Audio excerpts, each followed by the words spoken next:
அல்லாஹ்வுடைய அன்புக்குரிய ஒரு இறை தூதர், மக்களின் மீது அதிகம் அதிகம் இரக்கமுள்ள ஒரு இறை தூதர்.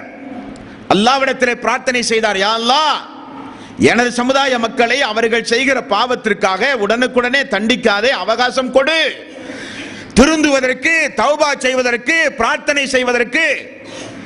தண்டித்தாலும் அவர்கள் உனது அடிமை, மன்னித்தாலும் அது உனது கிருபை.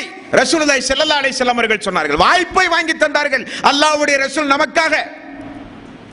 அந்த வாய்ப்பை தொடர்ந்து தவறு செய்வதற்காக வேண்டி பயன்படுத்தினால் அநியாயம். அது அல்லாஹ் நமக்கு தந்த வாய்ப்பு.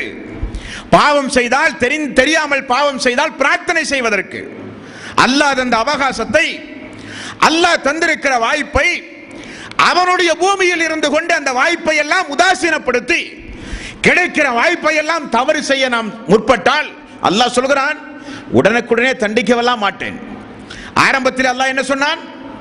நபியே, அநியாயக்காரர்களை பார்க்காமல் அல்ல, பார்த்து கொண்டுதான் இருக்கிறேன், ஒரு நாளுக்காக வேண்டி அவர்களை நான் விட்டு வைத்திருக்கிறேன் என்கிறான் அல்லாஹ். இந்த வசனத்தில் என்ன சொல்கிறான் தெரியுமா?